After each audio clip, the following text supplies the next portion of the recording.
Hello everyone, my name is Nitika Singh. I am student of BA Political Science Honours of SPM College, Delhi University. The topic of my presentation is supporting the legislative process. Once again, hello. This is an introduction slide. My name is Nitika Singh, roll number 18/8084, Political Science Honours, Section A. The topic of my presentation is supporting the legislative process. Introduction. This is a brief introduction about legislature. The legislature occupies an important place in modern state. It is regarded as the most important organ of the government. The legislature is the organ of government which is primarily concerned with function of making laws. It provides a basis for the working of executive and the judiciary. Unless laws are made, the question of enforcing them or interpreting them does not arise. Thus, it can be said that the executive and the judicial organ cannot function without the legislature. So हम यहाँ पर समझ सकते हैं कि जो legislature है वो बहुत ही ज़्यादा इंपॉर्टेंट ऑर्गन है गवर्नमेंट का एंड इसका मेन फंक्शन है मेकिंग लॉज. अगर लॉज ही नहीं बनेंगे तो एग्जीक्यूटिव और जुडिशियल ऑर्गन के जो कार्य हैं जैसे कि एनफोर्स करना या इंटरप्रेट करना लॉ को, वो किसी काम के रह नहीं जाएंगे. इसीलिए हम कहते हैं कि लेजिस्लेचर बहुत ही ज़्यादा इंपॉर्टेंट ऑर्गन है गवर्नमेंट का एंड एग्जीक्यूटिव और जुडिशियल और लेजिस्लेचर ब्रांच एक दूसरे के साथ इंटरकनेक्टेड हैं. Here we can see the types of bills in India, name of the bills and significance. There are 4 type of bill. First is ordinary, second is money, third is financial bill, and fourth is constitutional amendment bill. And the significance of ordinary bill, concerned with any matter other than financial subjects.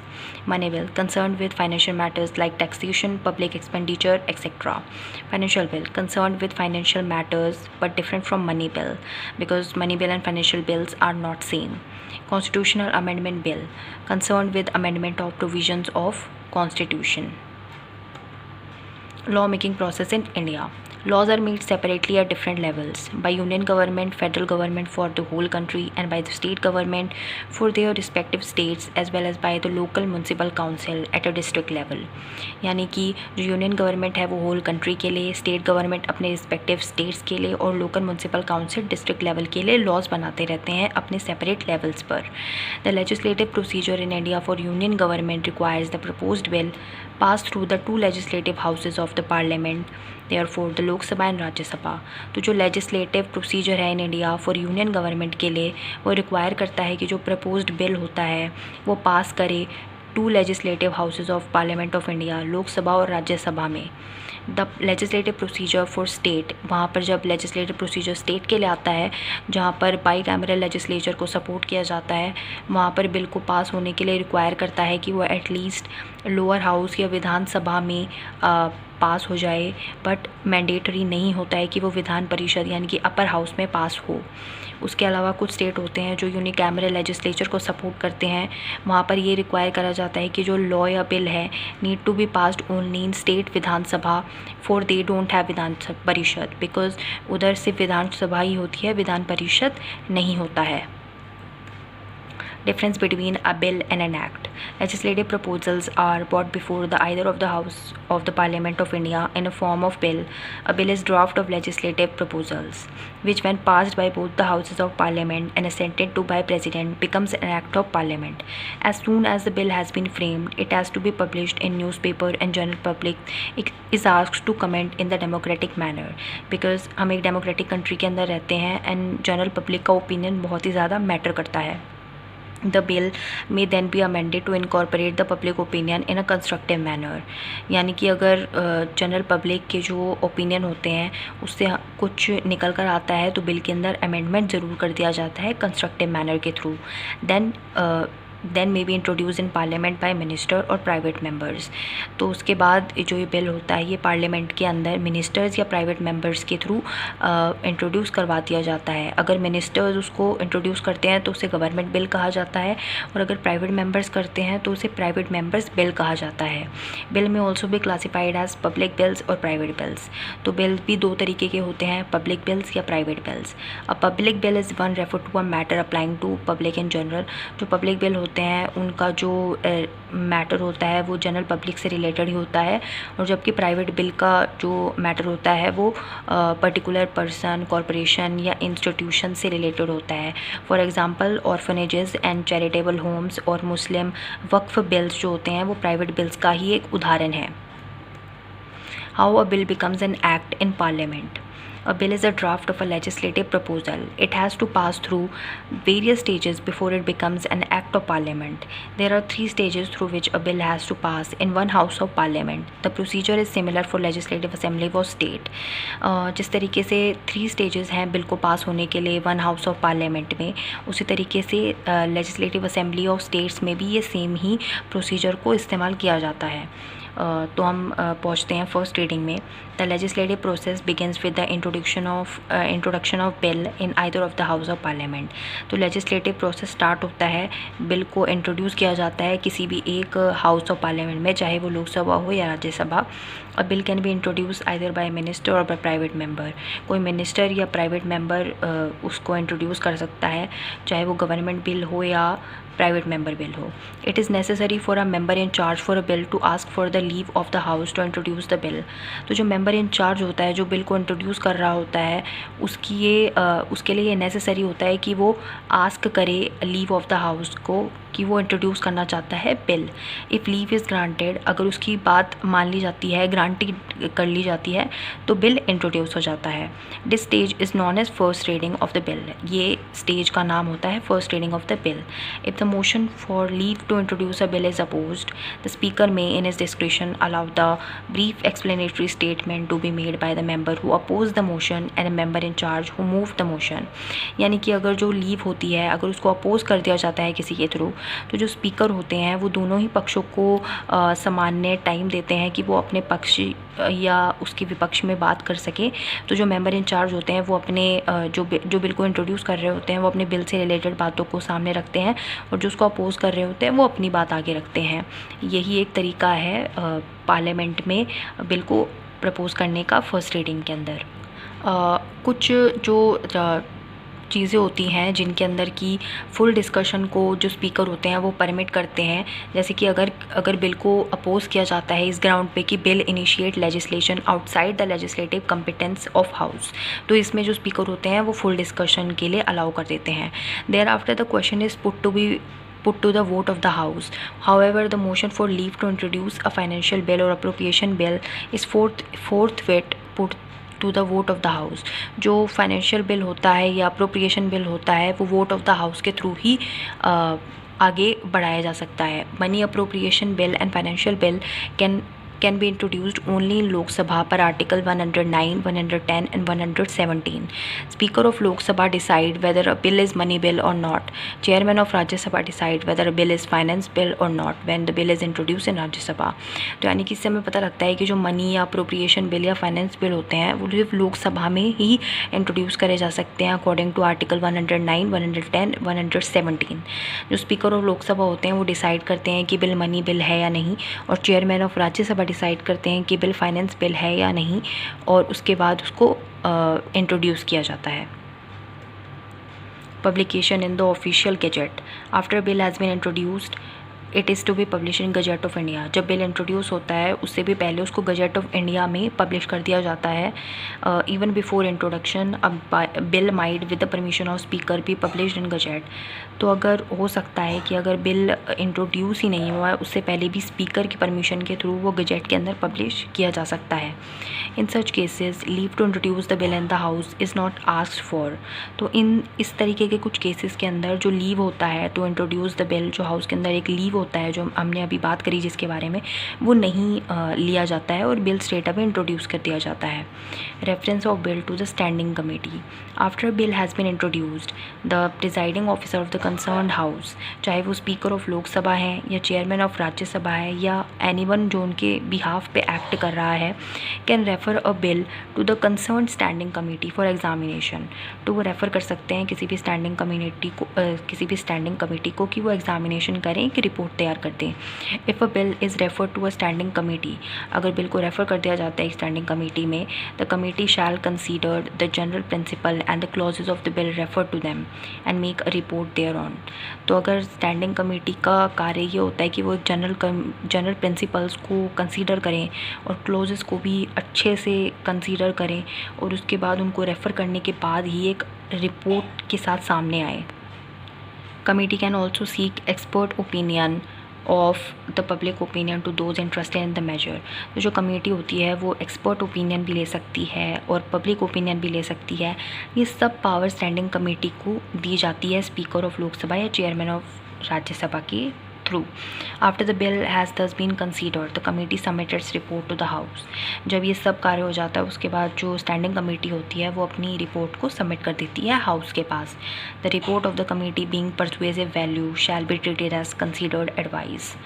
तो जो report होती है committee की उसको बहुत ही ज़्यादा treat किया जाता है एक एडवाइस की तरह। दैट्स वाई जो रोल होता है स्टैंडिंग कमेटी का वो और भी ज़्यादा इम्पॉर्टेंट, एक बहुत ही ज़्यादा महत्वपूर्ण तरीके से उभर कर सामने आता है। तो अब हम बात कर रहे हैं सेकेंड रीडिंग के बारे में। The second reading consist of consideration of the bill which occur in two stages. First stages, the first stage consists of general discussion on the bill as a whole when principle underlying the bill is discussed। जो first stage होता है उसके अंदर general discussion होता है bill पर as a whole when the principle underlying the bill is discussed। जो principle होते हैं बिल की उसको डिस्कस किया जाता है। At this stage, it is open to the House to refer the bill to a select committee of the House or joint committee of the two House or to circulate it for the purpose of eliciting opinion thereon or to straight away take it to the consideration। तो इस जगह पर हम देखते हैं कि जो house के लिए ओपन होता है कि वो बिल को रेफ़र कर सकते हैं select committee of a house या जॉइंट कमेटी, दोनों हाउसेज यानी कि लोकसभा और राज्यसभा की जॉइंट कमेटी को भी वो रेफ़र कर सकते हैं, या तो उसको दोनों में ही सर्कुलेट कर सकते हैं या स्ट्रेट अवे उसको कंसीडर कर सकते हैं। ये सब पावर्स जो होती हैं वो स्पीकर या चेयरमैन के पास होती हैं।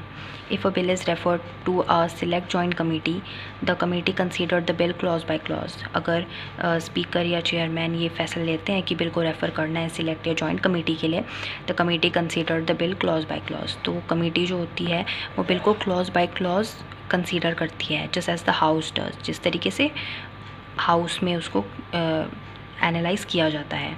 Amendment can be move to the various clauses by members of the committee. The committee can also take evidence of association, public bodies और expert who are interested in the measure। तो जो committees होती हैं जैसे कि हमको पता ही है कि वो एसोसिएशन, पब्लिक बॉडीज़ और एक्सपर्ट की राय को लेती हैं जबकि वो एक रिपोर्ट तैयार कर रही होती हैं या एनालाइज कर रही होती हैं बिल को। After the bill has thus been consider the committee submit its report to the house. जब ये सब कार्य हो जाता है तो वो अपनी एक रिपोर्ट को हाउस को सबमिट कर देते हैं, which considered the bill again as reported by the committee. जैसा कि कमेटी रेफ़र करती है वैसे ही वो कंसीडर करते हैं बिल को again. If a bill is circulate for the purpose of eliciting public opinion thereon, such opinions are obtain through the government of states and union territories. The opinions so received are laid on the table of the House, and the next motion in regard to the bill must be for its reference to a select joint committee. It is not ordinarily permissible at this stage to move the motion for consideration of the bill। तो हम इसमें यही समझते हैं कि जो bill होता है वो सर्कुलेट किया जाता है फॉर पब्लिक ओपिनियन, तो वो पब्लिक ओपिनियन ऑब्टेन किए जाते हैं गवर्नमेंट ऑफ स्टेट्स या यूनियन टेरिटरीज़ के थ्रू, और पर्टिकुलरली एट दिस स्टेज ये परमिसेबल नहीं होता है to move forward for the consideration of the bill। Second stage, the second stage of the second reading consists of clause by clause consideration of the bill as introduced or as reported by select joint committee। The discussion takes place on each clause of the bill and amendment to the clause can be moved at this stage। Amendment to a clause have been moved but not withdrawn are put to the vote of the House before the relevant clause is disposed of by the House। The amendments become part of the bill if they are accepted by majority of members present and voting।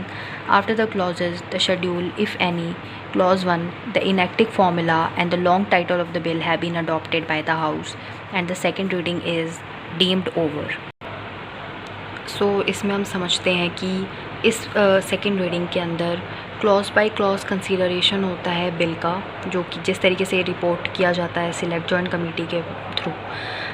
इसमें discussion होती है clause of the bill और amendments to the clause, जो कि amendments आई होती हैं उनसे related discussion होते हैं।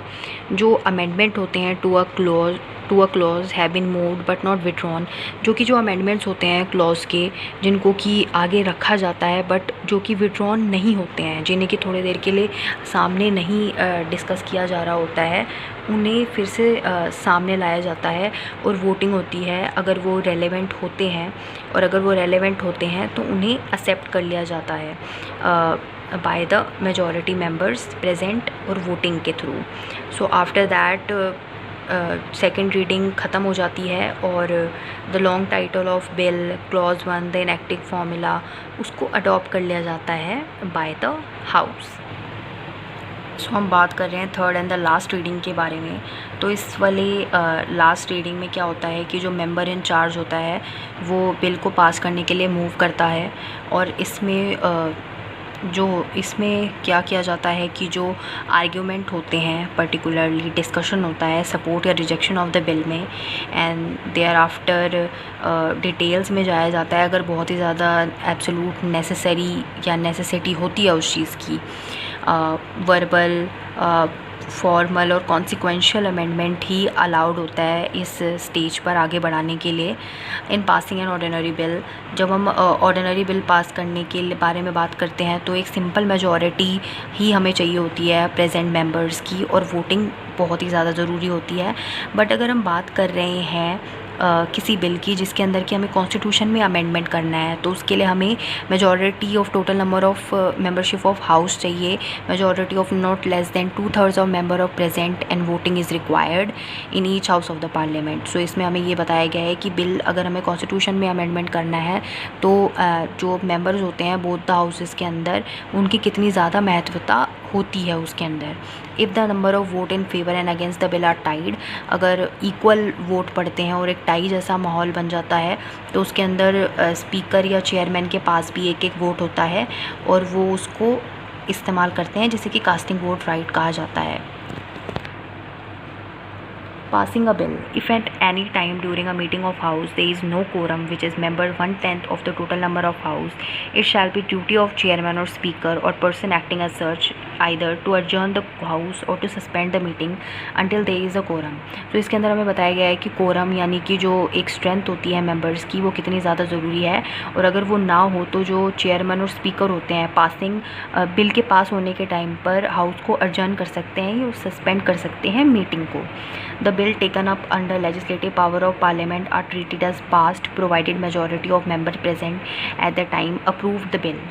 तो जो बिल्स होते हैं taken up under legislative power of parliament वो ट्रीट करे जाते हैं पास करे जाते हैं provided majority members present at the time, जो कि उस समय जितने भी मेंबर प्रेजेंट होते हैं उनके वोटिंग या वॉइस वोट के थ्रू वो चीज़ को अप्रूव कर लिया जाता है।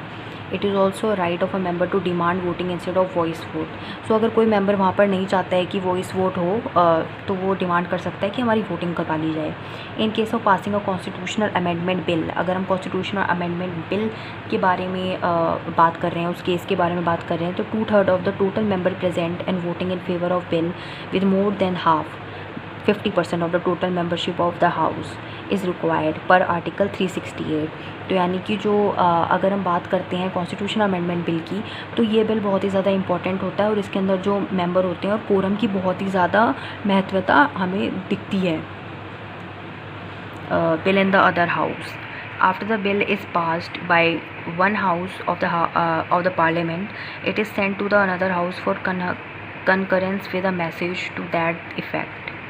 And there is also it goes through the stages described above except the introduction stage. तो जब बिल पास हो जाता है एक हाउस के अंदर पार्लियामेंट के अंदर तो इसको दूसरे हाउस के अंदर भेजा जाता है।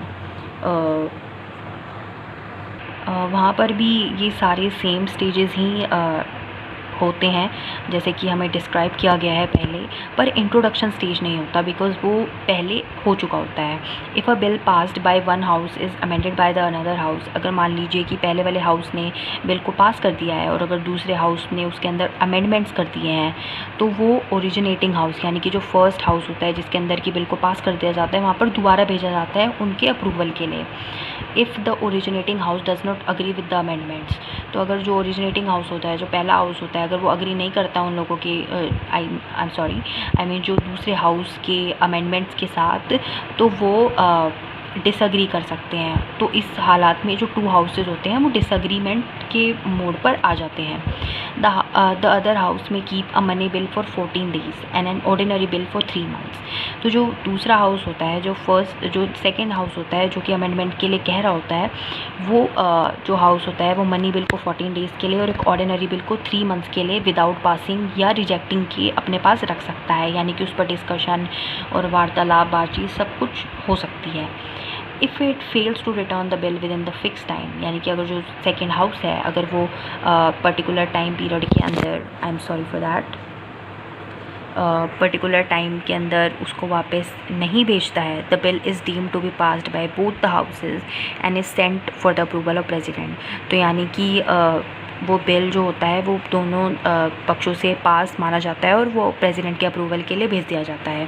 At state level it is not mandatory that bill shall be pass by legislative council if existing पर article 196 to 199 there is no provision of conducting joint session in both the house to pass a bill. State level पर जो system होता है वो अलग है और joint session of both houses pass करने के लिए बिल को नहीं किया जाता है स्टेट लेवल पर। Joint session of both houses in case of a deadlock between the two houses और in case where more than 6 months lapse in other house, the president may summon to bound to a joint session for two houses which is decided over the speaker of Lok Sabha and the deadlock is resolved by simple majority. Until now only 3 bills, the Dowry Prohibition Act, the Banking Service Commission Repeal Act Bill and Prevention of Terrorist Activities Act have been passed at joint session. सो इसमें पता लगता है कि joint session जो है बहुत ही rare हैं और ये डेडलॉक की स्थिति में, यानी कि जो दोनों हाउसेज हैं वो किसी भी एक सहमति पर नहीं पहुंच रहे होते हैं, तो प्रेसिडेंट जॉइंट सेशन बुला सकता है। पर ये आज तक सिर्फ 3 ही बार यूज़ किया गया है और जॉइंट सेशन बहुत ही ज़्यादा रेयर है हमारे लेजिस्लेशन में।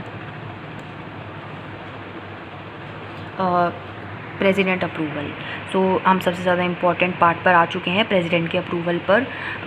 जैसे कि हम जानते हैं कि प्रेसिडेंट जो होते हैं वो हमारी कंट्री के फर्स्ट मेंबर होते हैं और बहुत ही ज़्यादा एक रिस्पेक्टेड ओहदा है प्रेसिडेंट का, और प्रेसिडेंट की पावर्स भी बहुत ही ज़्यादा इम्पॉर्टेंट है। अगर हम देखते हैं कि प्रेसिडेंट ऑफ अमेरिका और प्रेसिडेंट ऑफ इंडिया, तो डेफिनेटली दोनों की पावर्स डिफरेंट है। अगर हम प्रेसिडेंट ऑफ अमेरिका की बात करते हैं तो प्रेसिडेंट ऑफ अमेरिका को हम यहाँ के प्राइम मिनिस्टर के साथ उनकी पावर को हम मैच कर सकते हैं, लेकिन हमारे यहाँ की जो प्रेसिडेंट हैं उनकी पावर्स भी काफ़ी ज़्यादा इम्पॉर्टेंट है, जिसको कि हम आगे डिस्कस करेंगे। when a bill has been passed it is sent to the president for his approval per article 111। जब बिल पास हो जाता है तो प्रेसिडेंट के अप्रूवल के लिए पर आर्टिकल 111 के थ्रू भेजा जाता है। द प्रेसिडेंट कैन असेंट और withhold his assent to a bill और he can return a bill.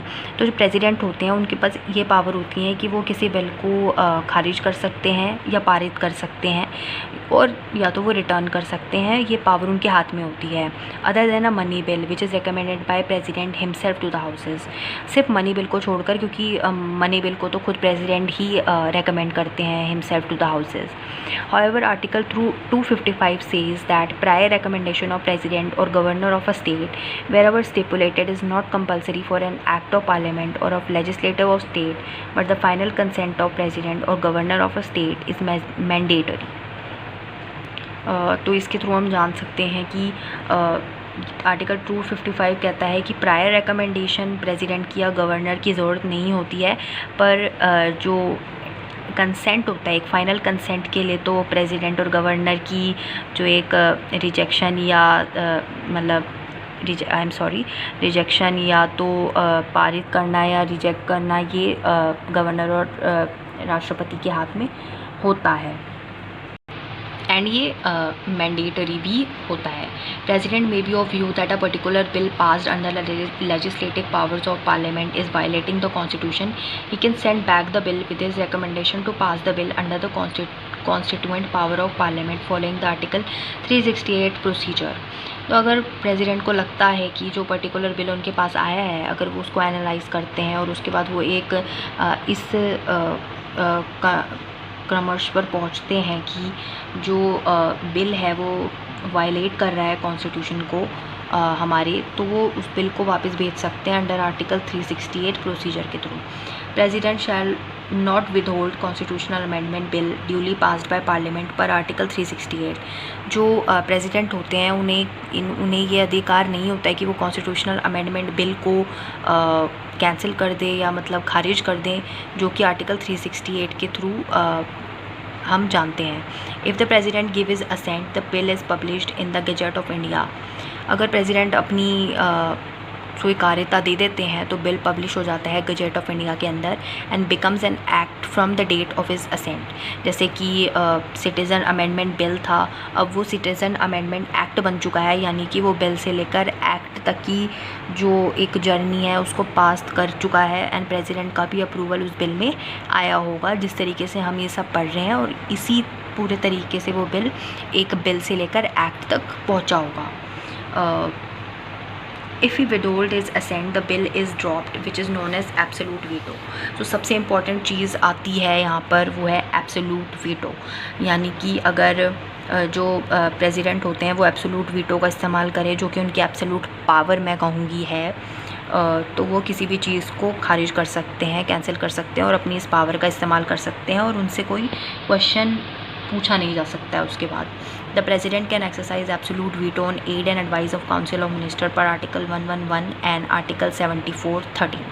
जो प्रेसिडेंट है वो एब्सोलूट वीटो का इस्तेमाल कर सकते हैं आर्टिकल 111 एंड आर्टिकल 7413 के अनुसार।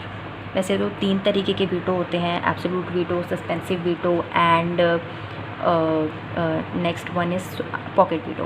The president may also effectively withhold his assent as per his own discretion, which is known as pocket veto. The pocket veto has only been exercised once by President Jail Singh in 1986 over the Postal Act, where the government wanted to open postal letters without warrant by amending the Indian Post Office Act 1898. If the president return it for reconsideration, the parliament must do so, but if it is passed again and returned to him, he must give his assent to it.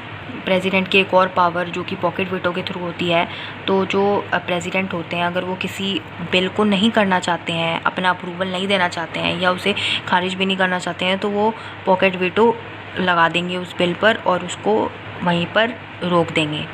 The pocket veto एक ही बार सिर्फ इस्तेमाल करी गई है आज तक की history में हमारे इंडिया की, जो कि हमारे प्रेसिडेंट जैल सिंह ने 1986 में करी थी, जब राजीव गांधी की सरकार थी।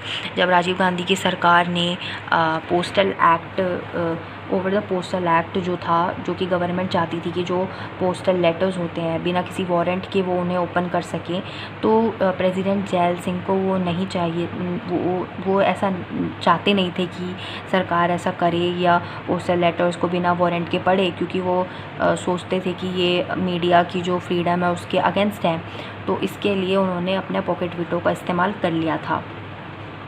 अब इसमें हम नेक्स्ट देखते हैं कि अगर प्रेसिडेंट रिटर्न करते हैं किसी भी बिल को रिकन्सिडरेशन के लिए, तो पार्लियामेंट रिकन्सिडरेशन करता है, लेकिन अगर रिकन्सिडरेशन करने के बाद वापस से वो अपने बिल को वापस से प्रेसिडेंट के पास भेजते हैं, तो फिर प्रेसिडेंट के पास कोई चारा नहीं रहता है। अगर उन्हें पॉकेट वीटो यूज़ करनी है या सस्पेंसिव वीटो या एब्सोलूट वीटो, वो बात अलग है। अगर उन्हें ये तीनों ही वीटोज़ का इस्तेमाल नहीं करना है, जो कि बहुत ही रेयरली यूज़ करी जाती हैं, तो उन्हें अपना असेंट देना पड़ता है और वो अपना असेंट दे देते हैं।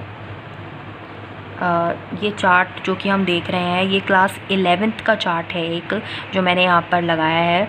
इससे हम समझ सकते हैं कि बिल, लॉ, एक्ट कैसे बनता है। ये पूरा एक चार्ट 11th क्लास में हमें समझाया गया था, इससे हम समझ सकते हैं अच्छे से। Now is ordinances. सो हम अपने जो पीपीटी है उसकी लास्ट स्लाइड पर पहुँच चुके हैं, जो कि है ऑर्डिनेंसेस। ऑर्डिनेंसेस जैसे कि अध्यादेश भी कहा जाता है हिंदी में, when both houses of parliament are not in session, जबकि बोथ हाउसेज जो होते हैं पार्लियामेंट के वो अपने सेशन में नहीं होते हैं। Extant provision of law are felt inadequate, तो जो एक्सटेंट प्रोविजन ऑफ लॉ होते हैं वो इनएडिक्वेट से लगते हैं। Under compelling circumstances and the president is satisfied for the need of immediate action, अगर किसी पर्टिकुलर सर्कमस्टांसेस में और प्रेसिडेंट ऐसा अगर चाहते हैं उस पर्टिकुलर एक्शन में या नीड ऑफ टाइम में, ही और शी में promulgate such required ordinance under Article 123 of the Constitution, तो वो लगा सकते हैं अध्यादेश under article 123 of the constitution. An ordinance has some force and effect as an act of parliament, तो जो ऑर्डिनेंस होता है वो एक एक्ट ऑफ पार्लियामेंट की तरह ही फोर्स किया जाता है और इफ़ेक्ट में आ जाता है। Every ordinance shall cease to operate if not passed by the parliament before the expiration of 6 weeks from its reassembly. जो ऑर्डिनेंस होता है वो ऑपरेट करता है if not passed by the parliament, 6 week में वो एक्सपायर हो जाता है, तब तक वो ऑपरेट करता रहता है। President shall not issue any ordinance which needs amendment to the constitution और वायलेटिंग द कॉन्स्टिट्यूशन, जो प्रेसिडेंट होते हैं वो किसी भी तरीके का ऐसा ऑर्डिनेंस नहीं लागू कर सकते हैं जो कि जिसमें कि अमेंडमेंट्स चाहिए हो या कॉन्स्टिट्यूशन को वो वायलेट कर रहा हो, ऐसी चीज़ करने का प्रेसिडेंट को कोई हक नहीं होगा। When state assembly is not in session, governor of a state can issue ordinances per article 213।